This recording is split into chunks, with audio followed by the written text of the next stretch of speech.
Good morning, this is your DealBook daily briefing for Monday, August 17, 2026.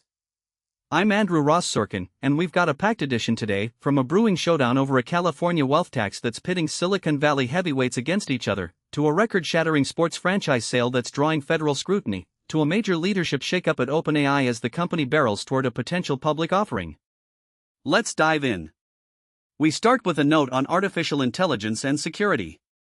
Greg Brockman, the president of OpenAI, is expected to publish an essay later this morning that sounds a warning about cybersecurity threats posed by increasingly capable AI systems. He describes a tipping point that may be underappreciated. As models get smarter, they also get more dangerous in the wrong hands. OpenAI is improving its own cyber defenses, but Brockman's message to other organizations is blunt. Over the coming months, every organization will need to begin significantly automating its security program to stay secure. We'll be watching for that essay when it drops. Now to our lead story, a political and financial fight that's tearing through Silicon Valley and could shape the midterm elections in November. California's Proposition 40, a proposed one-time 5% tax on the state's billionaires, has become an expensive, closely watched battle over economic disparity. The measure would assess a one-time levy on California residents with a net worth of at least $1 billion, and it's drawn a stark dividing line. On Saturday, Representative Ro Khanna, a Democrat who represents parts of Silicon Valley, posted on X that the measure was gaining traction. California voters want a Democratic Party that will stand up for the working class over the billionaire class, Khanna wrote, noting the proposal has the backing of Senator Bernie Sanders and California labor groups. The California Democratic Party supports it. But the effort has drawn opposition from notable figures, including Governor Gavin Newsom, who opposes Proposition 40 even as he's called for a national wealth tax. Khanna, for his part, wants to see a national billionaire tax, a position he reiterated last week at a Democratic National Convention meeting in Texas. The backlash from the tech world was immediate and fierce. Mark Cuban, the prominent entrepreneur and investor, warned Khanna that the proposal would sock entrepreneurs who raise billions for their startups.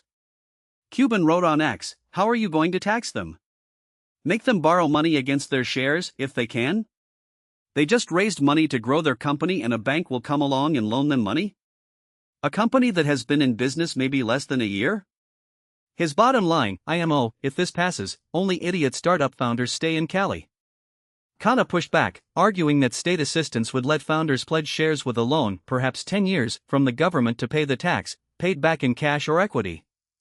That drew a sharp retort from Palmer Luckey, the Enduro founder and Trump supporter. Great, so founders would have 10 years to speedrun their way to a giant pile of cash and forced to surrender their company to the government if they can't do it fast enough. The money flowing into this fight is staggering. A coalition called Building a Better California, backed by Google co-founder Sergey Brin, has donated $5 million to oppose the measure.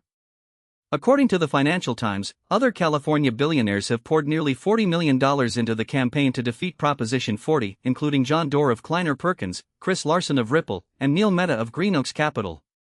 And reporting from Theodore Schleifer and Laurel Rosenhall at the New York Times reveals the opposition is just getting started. The billionaire-backed coalition has reserved nearly $87 million in advertising time across the state for TV commercials beginning next month, the opening salvo in what's expected to be a brutally expensive fight that's already ribboned Silicon Valley and state politics. Let's pivot to deal-making. Bloomberg reports that Stripe, the payments giant, has agreed to pay more than $7 billion for OpenRouter, which runs a marketplace for artificial intelligence models. The acquisition would give Stripe a bigger presence in AI and reflects growing interest in helping companies limit their spending on the technology, a notable move as AI infrastructure costs balloon. In a story that sits at the intersection of politics, crypto, and banking, the Trump family's crypto venture, World Liberty Financial, announced Friday that the Office of the Comptroller of the Currency granted its subsidiary, World Liberty Trust, preliminary conditional approval to operate as a chartered national trust bank. This underscores the Trump family's deepening ties to the cryptocurrency industry, ties that have already weighed on national legislation to regulate the sector. Looking ahead this week, the health of the consumer takes center stage. Earnings reports roll in from Home Depot tomorrow, TJX, Lowe's, and Target on Wednesday, and Walmart on Thursday. Investors will also closely scrutinize the minutes from the Fed's last policy meeting, set for release Wednesday, for signals on the rate path. Now to a story that's sending ripples through both Wall Street and the sports world. The sports world is still reeling over the $12.5 billion that Josh Kushner, the venture capitalist, and Bob Iger, the former Disney CEO, agreed to pay to buy the Los Angeles Lakers, a record valuation for an NBA franchise.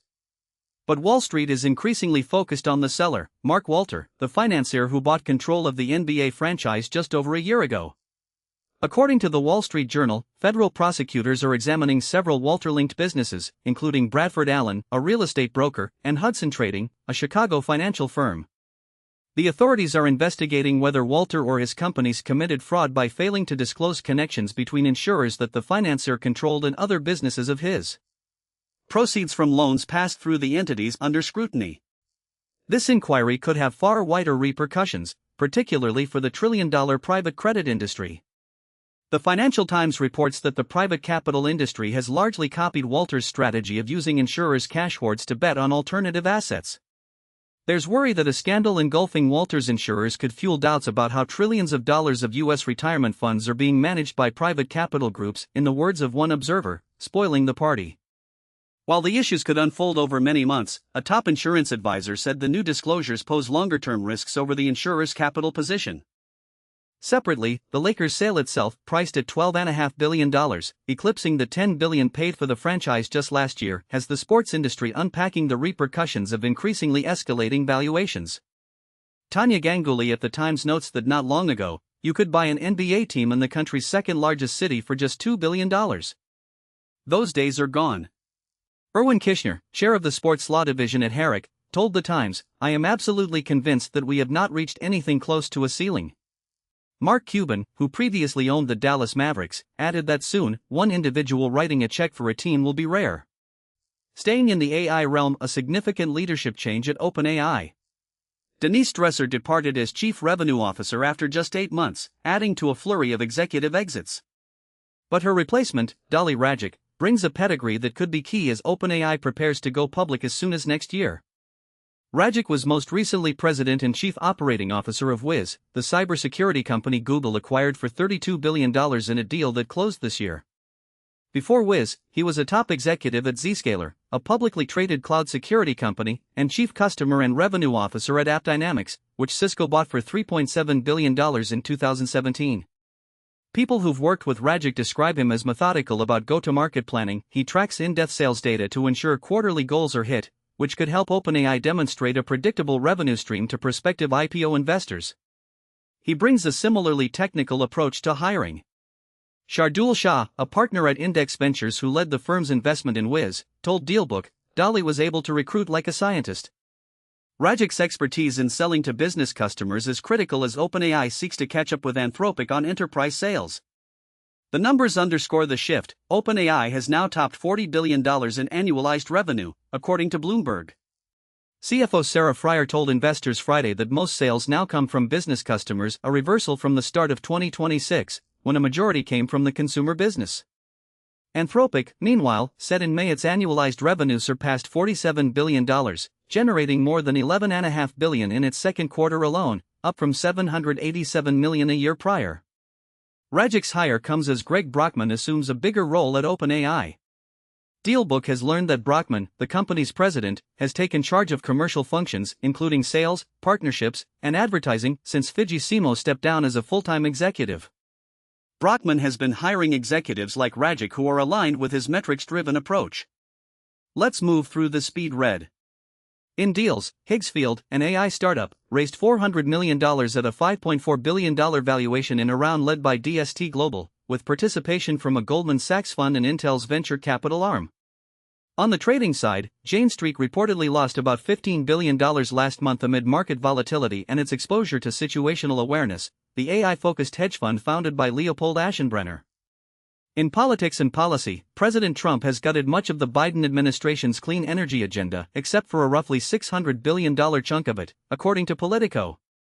And Jamie Dimon of JP Morgan Chase reportedly warned John Healey, Britain's new Chancellor of the Exchequer, that higher taxes on banks risked job losses in the sector. Best of the rest, Alex Cooper, the star podcaster, is reportedly switching talent agencies to CAA from United Talent Agency amid a shakeup in her business empire. The Financial Times has a piece on how Ralph Lauren won the workwear wars as America returned to the office. And we note the passing of Tommy John, the pitcher who notched 288 wins but is better known for the surgery that saved careers. He was 83. That's your DealBook briefing for Monday, August 17th. Thanks for listening, we'll see you tomorrow.